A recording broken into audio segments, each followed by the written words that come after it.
Hello everyone, आज हम इस वीडियो में वैसे स्टूडेंट जो खासकर अलीगढ़ मुस्लिम सिटी में 11 साइंस के लिए एंट्रेंस एग्जाम देना चाहते हैं, इस वीडियो में एग्जाम पैटर्न, सिलेबस और साथ ही एप्लीकेशन फॉर्म के बारे में और बुक लिस्ट के बारे में, इंपॉर्टेंट बुक लिस्ट और सिलेबस के बारे में वो कंप्लीट इन्फॉर्मेशन दिया जाएगा जो आप जानना चाहते होंगे। उससे पहले थोड़ा कोर्स के बारे में बता दें। जो 11 साइंस है एएमयू में, वहाँ पे जो सीट्स है, एक तो अच्छी बात है कि यहाँ पे सीट्स ज़्यादा हैं और मल्टीपल स्कूल भी हैं, इस वजह से स्टूडेंट्स को फ़ायदा मिलता है। यही चीज़ इस वजह से होता ही है कि एएमयू में फॉर्म ज़्यादा फिल होते हैं कंपेरिजन विद जामिया। बट ये अलग बात है कि जामिया सेंटर में पड़ जाता है, दिल्ली में हो जाता है, इस वजह से थोड़ा सा उसका भी फॉर्म कम नहीं ज़्यादा ही फिल होते हैं। आते हैं डायरेक्ट पॉइंट पे। ऑब्वियसली आप जानते हैं कि ये सीनियर सेकेंडरी है और आपका 12th एज 2 साल लगता है यहाँ पे कंप्लीट करने में। लेकिन इन सब में सबसे पहले अगर हम स्कूल की बात करें तो टोटल 5 स्कूल वहाँ पे हैं, जैसे कि सीनियर सेकेंडरी स्कूल है, एसटीएस हो गया, एमयू सिटी हो गया, सीनियर सेकेंडरी गर्ल्स हो गया। और ये तो इंपॉर्टेंट ये कि यहाँ पे ये जो 2 स्कूल है ना साइंस में, वो गर्ल्स के लिए है और बाकी ये जो 3 दिख रही है बॉयज़ के लिए है।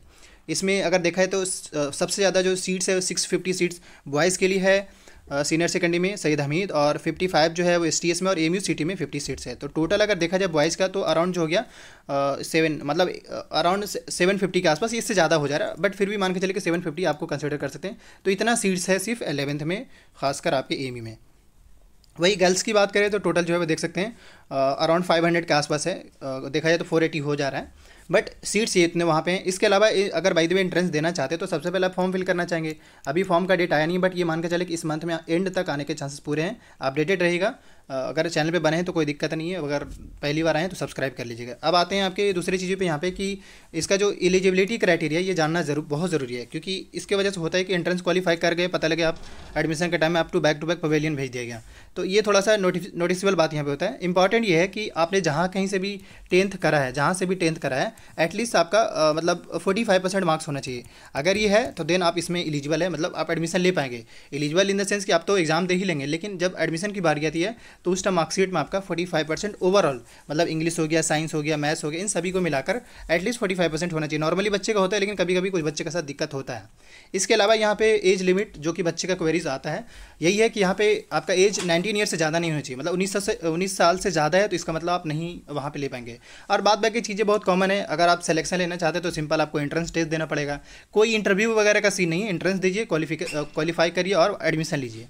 अब आते हैं आपके पेपर पे कि पेपर किस टाइप से पूछा जाता है, पेपर का पैटर्न क्या होता है। उसमें देखिए साइंस का जो है उसमें 50 क्वेश्चन रहते हैं, 30 क्वेश्चन जो है वो आपके मैथ से रहते हैं, मतलब टोटल 80 क्वेश्चन जो है आपका साइंस और मैथ डिसाइड करने वाला होगा। बाकी जो 20 क्वेश्चन है उसमें अगर बात करें तो 10 मार्क्स का जो है वो जीके है, और बाकी इंडो इस्लामिक 10 मार्क्स का है, तो 20 मार्क्स का ही हो गया।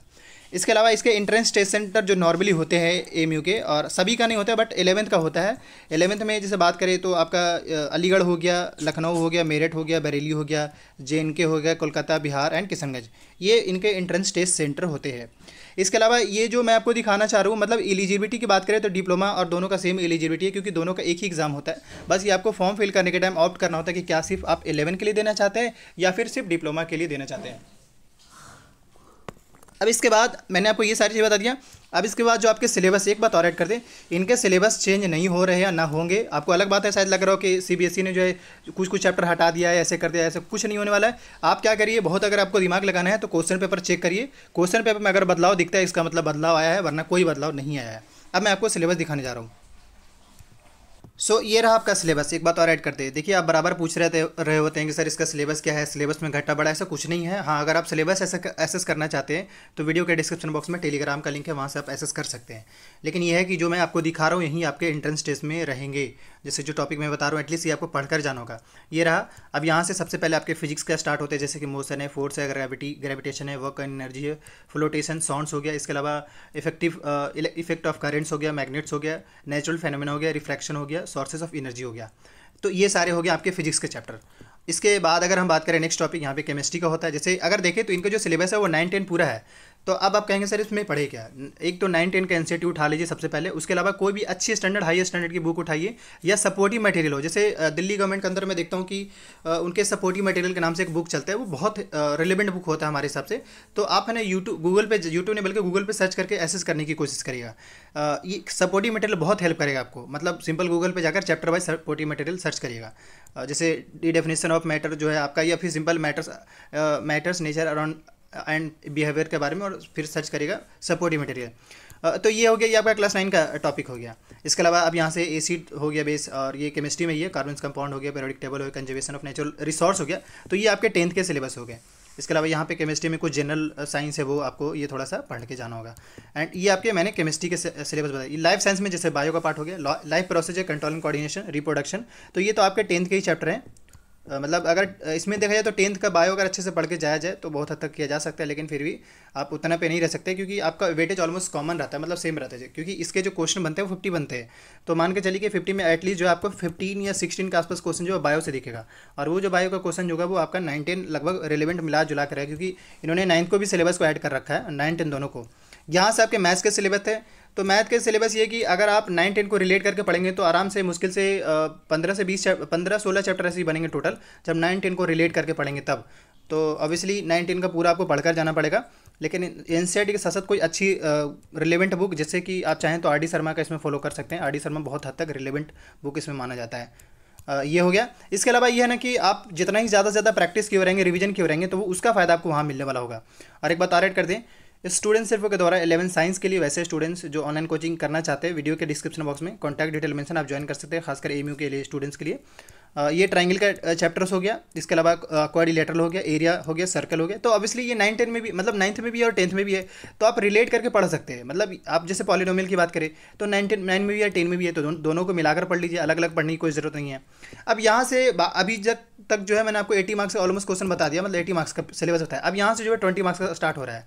जैसे मैंने कहा था इंडो इस्लामिक जो है वो 10 मार्क्स का पूछा जाता है, तो आपको ये एटलीस्ट टॉपिक वाइज पढ़ लेना है। बात बात की है कि आजकल इंडो इस्लामिक का पीडीएफ फॉर्मेट में भी अवेलेबल लोग इधर उधर कर देते हैं, तो पीडीएफ भी अगर हो जाए तो वो भी एक्सेस कर सकते हैं, वरना अगर बुक लेना चाहे तो ले सकते हैं।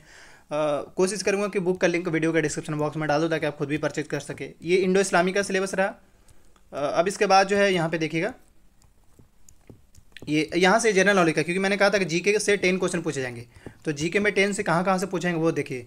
गेम्स हो गया, स्पोर्ट्स हो गया, इंडियन पॉलिटी हो गया, आर्ट्स एंड ऑनर्स हो गया, ये हो गया, ये सारा सिलेबस जो है आपके वो पूछे जाएंगे। तो फाइनली यही सिलेबस आपके हैं, और बस इन सब में सबसे ज़्यादा ज़रूरी है पेपर पहले सोल्व कर लिए 3-4 सालों का। अभी यह है कि हमने ऑलरेडी जो पेपर अपलोड कर दिया है, प्लेलिस्ट पे जाकर चेक कर सकते हैं, मतलब या तो लिंक भी प्रोवाइड करा दी जाएगी वीडियो के डिस्क्रिप्शन बॉक्स में, सोल्व पेपर का, जिससे मैंने 21 का सोल्व कर दिया है। कोशिश है कम से कम 2017 का अपलोड कर दिया जाए, ताकि आप लोगों को एक कंप्लीट आइडिया लग जाए कि 11th में आजकल एमयू पूछ क्या रहा है। एंड आने वाले जो भी अपडेट आते हैं उसको लेकर आप अपडेटेड रहना चाहते हैं तो आप इस यूट्यूब चैनल को जरूर सब्सक्राइब कर लीजिए। Thank you. अगर आप हमसे ये कहेंगे कि इसकी तैयारी बिल्कुल कैसे फाइनाइट वे में कैसे किया जाए, तो बड़ा सिंपल मेरे यहाँ पे पर्सनल सजेशन होगा। सबसे पहले आप क्वेश्चन पेपर उठा लीजिए, उसको सोल्व कर दीजिए एकदम से, बिना देखे हुए, चाहे आपको आता हो ना हो, आपका कॉन्सेप्ट नहीं भी हो, फिर भी उसको सोल्व करिए। सोल्व करने के बाद उसके बाद ये करिए, उस पर एनालिसिस करिए अपना कि पूछ क्या रहा है। असल में हम लोग भेड़ चाल की तरह चलते हैं, मतलब ये कि भाई बुक पढ़ना है, ठीक है बुक पढ़ लेंगे, वैसा नहीं करना है। आपको पहले पेपर सोल्व कर लेना है, दूसरा सिलेबस के अकॉर्डिंग आपको टॉपिक जो मेंशन उस हिसाब से एटलीस्ट पढ़ लेना है। बात बाकी है कि जब आप पेपर सोल्व करेंगे तो वहाँ से आपको कंप्लीट आइडिया लग जाए कि पेपर का लेवल क्या है, स्टैंडर्ड क्या है, किस टाइप से पूछा जा रहा है। ये भी ऐड कर दे कि इनके जो पेपर होते हैं ना वो स्टैंडर्ड 11-12 के हिसाब से रहता है, मतलब आपको ऐसा लगेगा कि इसका जो पेपर है कुछ जो चीज़ें हैं वो 11-12 से मैच करता हुआ आ रहा है, तो आपको अपना नॉलेज उसी हिसाब से इलेबोरेट करना है। इन सब में सबसे ज़्यादा बड़ा रोल प्ले करेगा आपका प्रैक्टिस, रिवीजन। जितना ज़्यादा से ज़्यादा रिवीजन हो सके करें, बोलते हैं ना, एटलीस्ट जो है इसमें हम रिकमेंड करेंगे कम से कम 6 से 7 घंटा आपको पढ़ना है। हाँ, अगर बाय द वे आपका एग्जाम वगैरह है तो आप वो ऐड कर सकते हैं, मतलब कि आप चाहें तो 2 से 3 घंटा भी पढ़ सकते हैं, लेकिन वैसे भी जब आप बोर्ड की तैयारी कर रहे हैं तो ऑब्वियसली मैथ साइंस वहाँ भी पढ़ रहे होंगे, तो उस हिसाब से मिला जुला के देखा जाए तो वैसे भी आप 6 to 7 आवर पढ़ रहे हैं, इसमें अलग से वो ऐड करने की ज़रूरत नहीं है। पर हाँ, ये कि आप जैसे एंट्रेंस दे रहे तो एंट्रेंस को लेकर थोड़ा सा आपको अवेयर रहना पड़ेगा, सीरियस रहना पड़ेगा। यही है, डिसिप्लिन मोड में आपको पढ़ना है, और आने वाले जो अपडेट आते हैं आप उसको लेकर अपडेटेड रहिएगा, चैनल से बने रहिएगा। Thank you.